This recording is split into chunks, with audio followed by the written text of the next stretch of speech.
C'est vrai que l'histoire est importante pour toute société. Les sociétés, quelles qu'elles soient, sont les produits de leur passé. Mais le passé a différents niveaux, différentes profondeurs. Et la société algérienne, pour l'expliquer, on doit se référer à plusieurs passés. Alors évidemment, il y a le passé précolonial, c'est une société arabo-berbéro-musulmane. Il y a donc toute la tradition culturelle islamique qui joue. C'est un pays qui appartient donc à la civilisation arabo-islamique qui a commencé son déclin vers le XIIe, XIIIe siècle. Et l'autre niveau d'explication que l'on peut convoquer, c'est la période historique de la colonisation. Et la colonisation a été importante parce que d'abord, elle a duré un siècle et presque et demi, 132 ans. Et deuxièmement, ça a été une colonisation assez profonde puisqu'elle a déstructuré la société algérienne de manière assez brutale. Il y a eu la détribalisation au XIXe siècle, il y a eu la généralisation de l'échange monétaire et ces bouleversements n'ont pas été accompagnés par des transformations qui auraient pu absorber les effets de ces phénomènes déstructurés. Et donc, en 1954, nous avons une société rurale à 85%. Dans ce monde rural, beaucoup de chômage, beaucoup de petits paysans, des petits fellahs qui survivent beaucoup plus qu'ils ne produisent. Et cela explique l'émigration vers la France. C'est une émigration de survie, puisqu'on quitte la campagne pour aller travailler dans le nord de la France, dans les mines ou dans les banlieues industrielles de Lyon ou de Paris. À l'indépendance, le mouvement de déstructuration est encore plus profond, puisque pour des raisons de sécurité, l'armée française a dû regrouper dans des villages dits de regroupement plusieurs dizaines de milliers de personnes. Et à l'indépendance, ces personnes vont se diriger vers la ville parce que leur village, leur douar, leur déchela avait été bombardé, avait été détruit. Donc en 1962, à l'indépendance, nous avons quasiment une société nouvelle qui s'installe dans les villes. Et vers déjà 1970-1975, c'est-à-dire une quinzaine d'années après l'indépendance, il y avait entre 50 et 60% de citadins en Algérie. Alors, la question que le sociologue que je suis se pose, est-ce qu'il est possible à ce que le lien social façonné dans le village, façonné dans le monde rural, puisse se reproduire à l'identique dans des villes de 100 000, 200 000, voire 2 millions d'habitants, comme c'est le cas à Sétif, à Constantine, Tlemcen, Oran, Annaba, Alger, etc. Alger, dans les années 70, faisait déjà 2 millions d'habitants, Oran faisait 600 000, etc. Et donc, ce sont ces bouleversements sociologiques auxquels a été confrontée la société algérienne. Et la société algérienne, par malchance encore, a eu une élite politique, une élite dirigeante qui n'a pas su accompagner les transformations avec le projet populiste de Boumedienne, qui a consisté à industrialiser, à moderniser et donc à créer une nouvelle société. Ce projet dont je parle ne s'est pas évidemment réalisé, il a échoué et les problèmes économiques, culturels, sociaux, loin d'être résolus, se sont aggravés. Et c'est ainsi que nous avons dans les années 80 la montée de l'islamisme qui, il ne faut pas se tromper, est une aspiration à la modernisation et à la modernité de la majorité de la population, mais dans un discours évidemment, le discours de la culture locale, un discours religieux, n'est-ce pas? Un discours qui, qu'on le veuille ou non, s'il prend le pouvoir, ne réalisera pas les aspirations qui lui ont donné naissance. Voilà en gros donc la société algérienne expliquée à travers ces grandes tendances historiques et comment la sociologie algérienne arrive à formuler les principaux problèmes auxquels est confrontée la société à travers les bouleversements historiques. Alors, bon, les sociologues n'aiment pas beaucoup parler de la société en général, parce qu'ils disent que la société, ça n'existe pas. Ce qui existe, ce sont premièrement les individus, deuxièmement les groupes sociaux, et l'objet du sociologue, c'est surtout le lien social. Tandis que comment la société algérienne s'est construite, on ne peut pas le dire parce que cela suppose qu'elle est consciente et elle s'est construite consciemment ou qu'il y a quelqu'un qui consciemment l'a construite. Ce n'est pas comme ça que ça se passe. Alors, il y a des groupes sociaux en 1962, comme je viens de le dire, qui ont été transplantés du monde rural à la ville. Il fallait qu'ils inventent de nouvelles formes de sociabilité parce qu'ils n'étaient pas habitués qui au balcon, qui à l'ascenseur, qui même, je dirais, aux escaliers, à la vie collective dans des immeubles. Et donc tout cela s'est fait en adaptation. Et les Algériens ont essayé dans les villes de créer une nouvelle sociabilité. Et c'est pour cela que l'ordre urbain que l'Algérie a hérité de la situation coloniale a été complètement transformé. Si vous allez à Oran aujourd'hui, le Oran des années 40-50 n'est pas le Oran des années 70-80. Nous nous sommes appropriés l'espace urbain de manière différente. Alors je ne dis pas que c'est bien ou que c'est mal, mais de manière différente. Évidemment aussi du fait que, comme je le disais, l'élite dirigeante n'a pas été capable de satisfaire les besoins sociaux de la population, on sent que le tissu urbain s'est dégradé. Le tissu urbain s'est dégradé parce que, si je prends le cas de la ville d'Oran, il y avait 300 000 habitants en 1962, en 1975 il y a 800 000 habitants, mais le tissu urbain ne s'est pas accru en conséquence. Il ne sait pas. Donc la ville, les espaces communs ont été surutilisés, des appartements ont été surutilisés, puisqu'un appartement qui était occupé par 3 ou 4 personnes avant 62 l'a été par 10 ou 15 personnes. Alors donc il y a une usure du tissu urbain beaucoup plus grande que prévu, et il n'y a pas eu l'entretien ou le renouvellement nécessaire, mais cela pour des raisons politiques, incapacité, mais aussi il faut dire que les Algériens ne contrôlent pas leur État.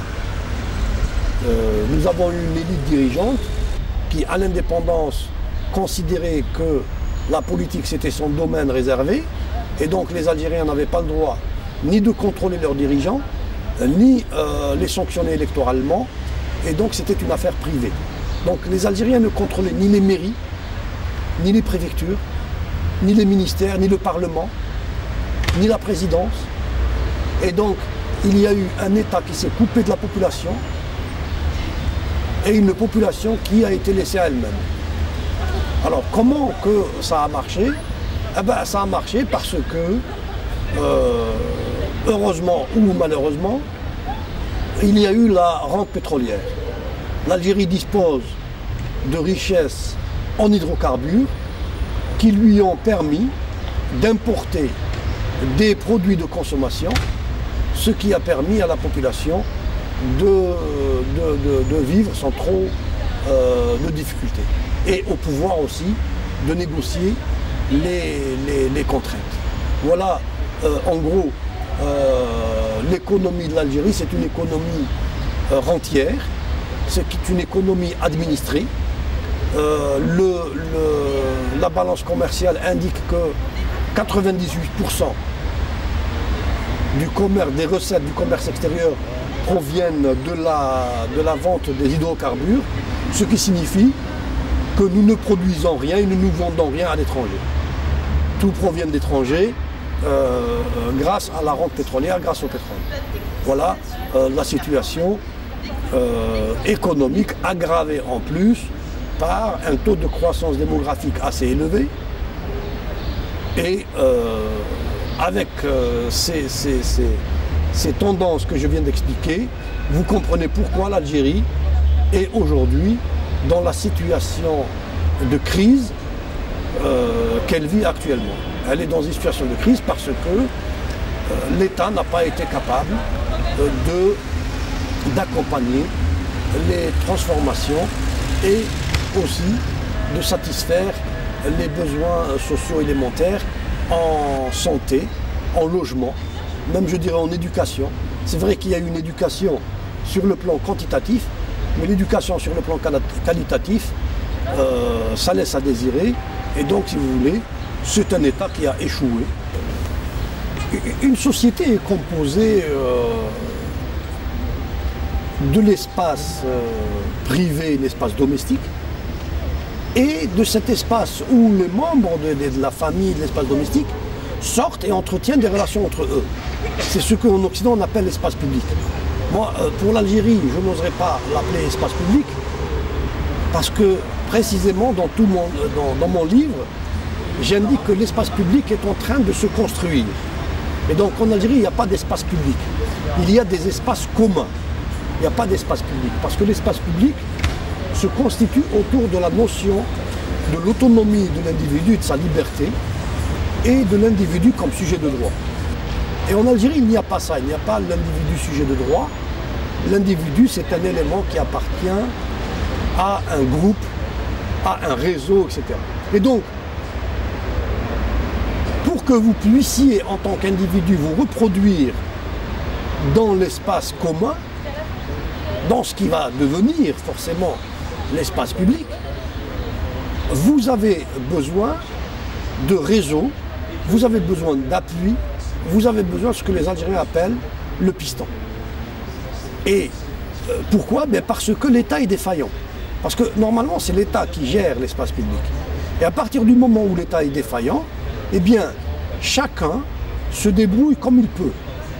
Et du fait que les ressources matérielles sont de plus en plus rares, parce que les Algériens sont de plus en plus nombreux, eh bien, la lutte pour acquérir ces ressources devient plus aiguë.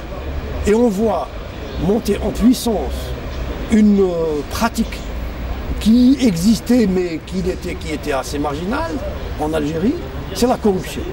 Vous vous adressez à n'importe quel niveau de l'administration et c'est la corruption généralisée et au vu et au su de tout le monde. Et bien pourquoi? Parce que les gens se sont appauvris, y compris le fonctionnaire s'est appauvri, et pour compenser cet appauvrissement, il essaye de monnayer les services qu'il rend au public. Voyez-vous? Et donc quand vous allez en Algérie à la mairie ou à la préfecture, pour n'importe quoi, eh bien il faut glisser la pièce, sinon vous n'avez pas ce que vous avez besoin pour vivre, pour un papier administratif qui vous donne une autorisation pour n'importe quoi. Prenons par exemple le cas de la police. Un simple lieutenant de police peut être plus important que le commissaire parce que ce lieutenant de la police, il appartient à la sécurité militaire. Et donc, dans la hiérarchie de la police, il est subordonné. Mais dans la réalité des rapports, il est plus puissant que le commissaire ou même que le divisionnaire. Pourquoi? Eh bien parce qu'il appartient à la sécurité militaire. Et appartenant à la sécurité militaire, il appartient aussi à un réseau. Parce que lui, il a cherché à faire partie de la sécurité militaire pour avoir des appartements, pour avoir des terrains, pour avoir des faveurs et pour avoir des droits. Et donc, c'est pour cela que ça vous donne cette bizarrerie qu'il y a des gens qui sont des subordonnés, mais qui, dans la réalité, sont plus puissants que le supérieur hiérarchique.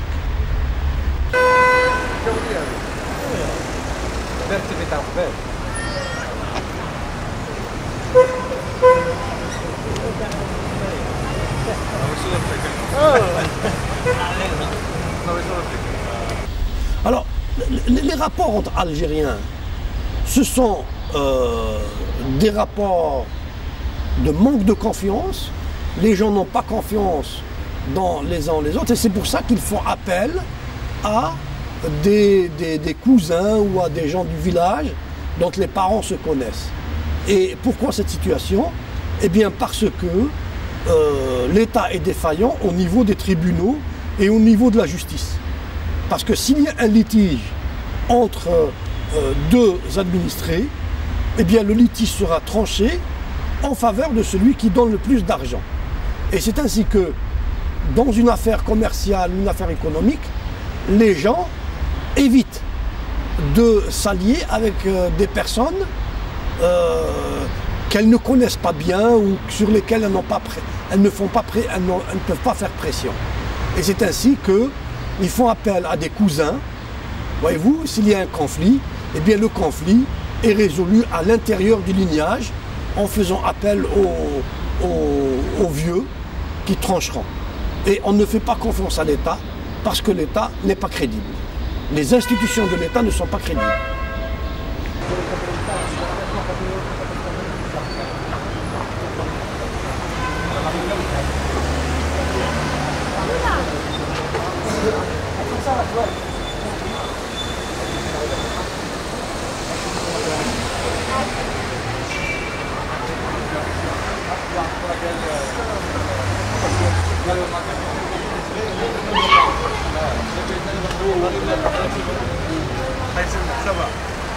Effectivement, la crise algérienne est d'abord une crise de pouvoir. Nous ne savons pas qui exerce l'autorité. Ou plutôt, nous savons qu'il y a plusieurs noyaux de pouvoir et ces noyaux de pouvoir se concurrencent, se neutralisent et étalent leurs divergences sur la scène publique par journaux interposés. Et c'est pour cela que beaucoup d'observateurs se demandent qui dirige l'Algérie. Le président de la République, il n'a pas le pouvoir de faire ce qu'il veut. L'armée a un vrai pouvoir, mais elle n'a pas de pouvoir institutionnel. Donc elle est obligée d'utiliser des élites civiles. Est-ce que ces élites civiles ont le pouvoir? Elles n'ont qu'une parcelle de pouvoir. Et à l'intérieur de l'armée, qui a le pouvoir? La sécurité militaire a plus de pouvoir que la gendarmerie. L'état-major a plus de pouvoir que la sécurité militaire. Parce que l'état-major, lui, il commande des unités opérationnelles et il peut faire pression avec les unités opérationnelles sur n'importe quel service ou quel corps. Est-ce que vous pourriez expliquer ce que c'est que la sécurité militaire? Alors la sécurité militaire, c'est la police politique du régime et c'est l'équivalent du KGB du temps de l'Union soviétique. Ce sont des militaires, ils ont une carte du ministère de la Défense, ils sont habillés en civil et ils sont au-dessus des lois. Ils peuvent torturer, ils peuvent tuer, ils peuvent arrêter un juge, ils peuvent tuer un juge et personne ne peut les convoquer. ils n'ont de compte à rendre à personne, ils n'ont de compte à rendre qu'à leur supérieur hiérarchique. C'est la sécurité militaire, c'est autour de la sécurité militaire que tous les réseaux mafieux se sont coordonnés, se sont organisés avec les ventes, les achats, les ventes de terrain, les importations frauduleuses de produits par les ports, les ventes d'appartements, les détournements de fonds. Tout ça, s'il n'y a pas quelqu'un de la sécurité militaire, ces trafics ne peuvent pas se dérouler. Parce que n'importe quel juge peut arrêter ces trafiquants. Mais à partir du moment où il y a quelqu'un de la sécurité militaire, le juge ne peut pas l'arrêter. La sécurité militaire, c'est un corps qui est au-dessus de l'État et au-dessus des lois. Et c'est la sécurité militaire qui a pourri la situation en Algérie. C'est la sécurité militaire qui a empêché l'Algérie d'avoir un État. La principale puissance politique en Algérie, ce sont les généraux. On les appelle aussi les grands électeurs. Les grands électeurs en référence à l'Europe médiévale, où il y avait les barons qui élisaient des rois éventuellement.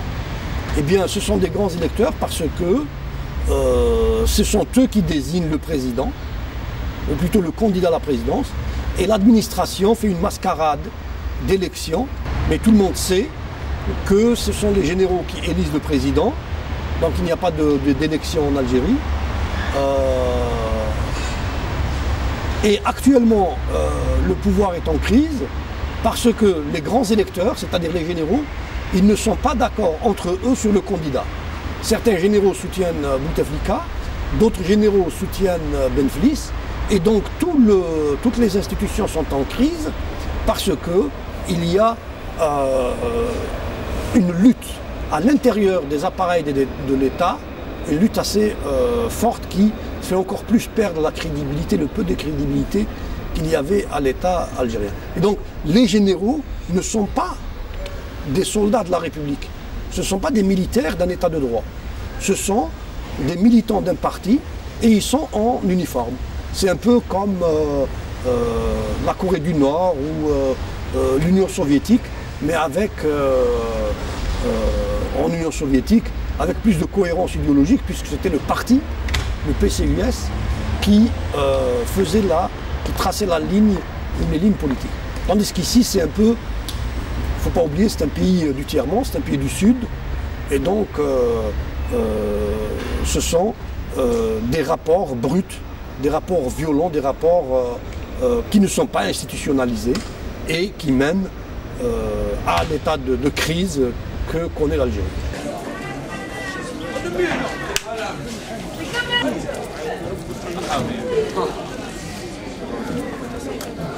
Oh là, les نعطيك تلفزيون. ما كاش طعام. هكا ضحك عليا. نحكي نورمال نزيد. بطاطا كاينه. جبنا واحد من زاد واحد. خلينا نصور. كاع زيد واحد. بقى يصور هو. اخي جبنا واحد من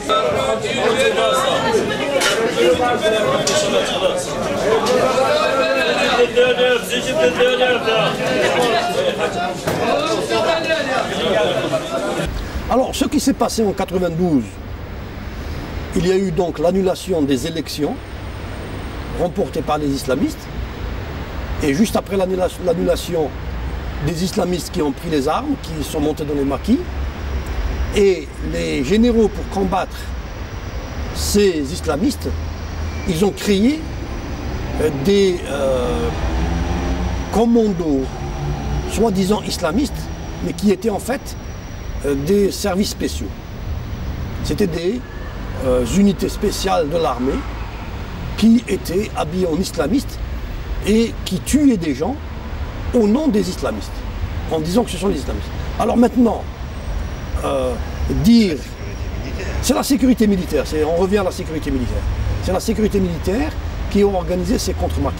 Alors maintenant, dire quel massacre, quelle personne a été tuée par les militaires et quelle par les islamistes, parce qu'il faut bien comprendre les choses. Les islamistes tuent, mais les militaires aussi tuent en se faisant passer pour des islamistes. Et pour savoir qui tue qui en Algérie, il faut une commission indépendante Et dans la mesure où la justice en Algérie n'est pas autonome, il faut une commission internationale d'enquête composée d'ONG et aussi de certaines personnalités indépendantes algériennes pour savoir combien de milliers de personnes les généraux ont tués et combien de milliers de personnes les islamistes ont tués. Ce n'est qu'avec une commission d'enquête internationale que les généraux peuvent être innocentés ou pas.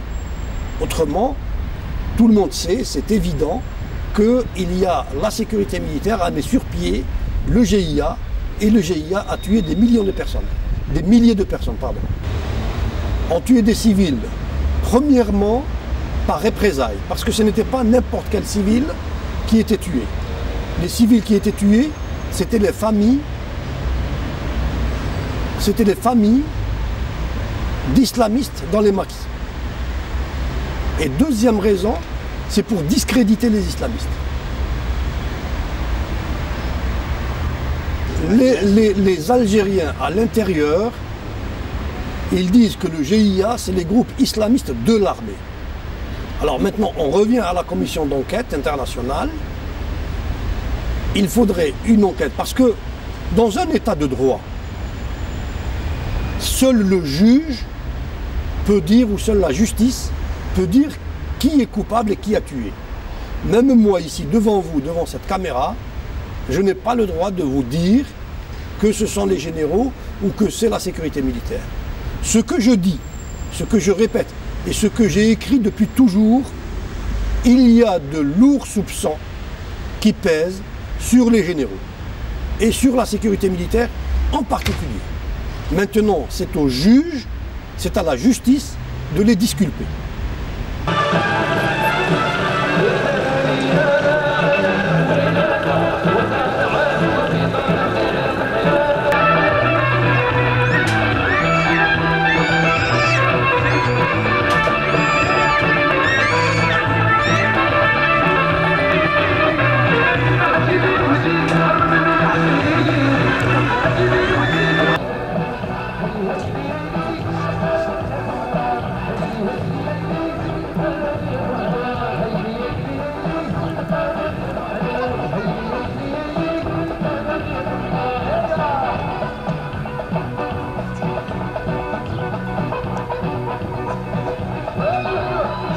Alors, précisément, le fils, c'est l'expression d'un mécontentement général, c'est l'expression d'une frustration profonde. Parce qu'une majorité d'Algériens a le sentiment d'avoir été trahis et que leur État a été détourné de sa mission. C'est un État dans lequel ils avaient investi affectivement. Et c'est ce sentiment d'avoir été trahi qui a fait que le fils est devenu populaire. Maintenant, entendons-nous bien, le fils n'est puissant que dans l'opposition. Si jamais il prend le pouvoir, le fils ne fera pas mieux que le FLN. Parce que dans la modernité, ce qu'il faut, c'est l'état de droit et c'est les contre-pouvoirs pour que ça puisse fonctionner. Mais déjà dans l'idéologie du fils, on sent qu'il n'accepte pas de contre-pouvoir. Et quand je dis le contre-pouvoir, c'est-à-dire la liberté d'expression des citoyens, de la presse, la liberté, l'autonomie de la justice, des élections non truquées, etc. Et c'est ça, c'est à travers ce mécanisme que les problèmes pourront être réglés sur une période de 5 ans, de 10 ans ou de 20 ans. Or, le fils, il est venu et il dit que dès que je prends le pouvoir, avec des formules magiques, je vais résoudre tous les problèmes. Et ça, ce n'est pas possible.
Et nous, jusqu'aujourd'hui, on en débat. Qu'est-ce qu'il aurait fallu faire en 92? C'est un grand débat, c'était un grand débat. Et le débat a été tranché par les militaires. Ils ont renversé les institutions, ils ont annulé les élections, ils ont fait démissionner le président. Et c'est un coup d'État. Il n'y a pas d'autre mot, c'est un coup d'État. Mais je dirais que l'affaire était mal engagée dès le début et avant les élections.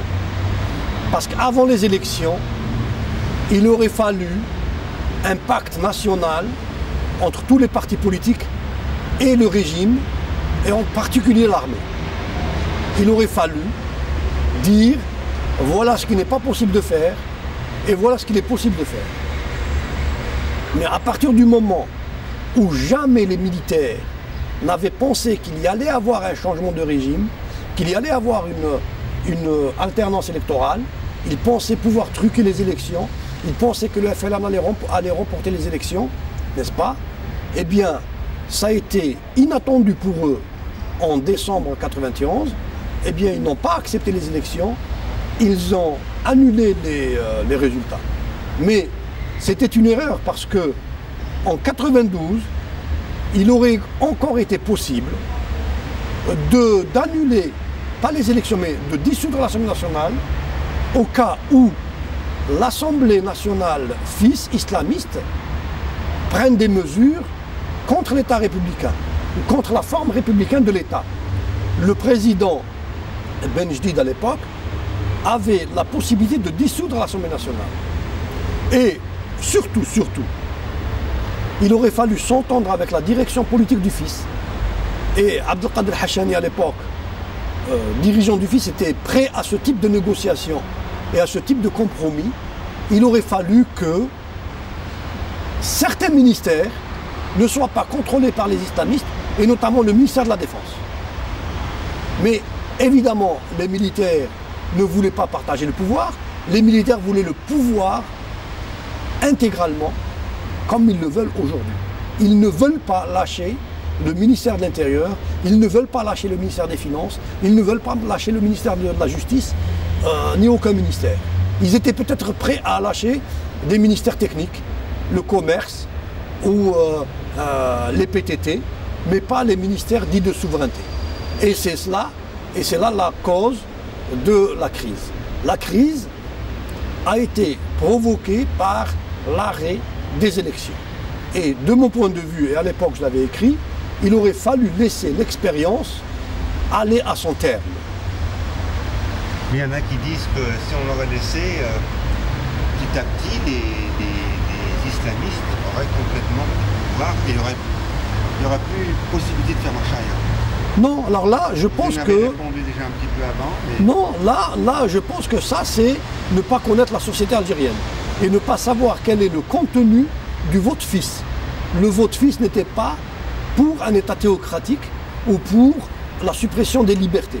Le vote fils, c'était contre la corruption, contre un régime qui ne voulait pas partir, et il y avait suffisamment de dynamique dans la société algérienne pour éviter justement un autre régime de parti unique pour 30 ou 40 ans. Il faut faire confiance, il fallait faire confiance à la société algérienne et il ne fallait pas désespérer. Il y avait quand même beaucoup de femmes qui étaient un petit peu contre, il y avait des suppressions de liberté au niveau de... Mais les femmes n'ont jamais eu de liberté en Algérie, y compris sous le FLN. Je ne vois pas ce que le fils aurait enlevé aux femmes en 92. Il n'y avait plus de liberté de femmes. Et le code de la famille, qui est la charia, je ne vois pas en quoi le fils aurait pu l'aggraver. Le code de la famille qui est en vigueur aujourd'hui est déjà un code très dur et c'est la charia. Alors je ne vois pas en quoi les femmes auraient souffert de la venue du fils, puisque d'une certaine manière, ils avaient déjà en face d'eux le FLN qui faisait le travail des islamistes.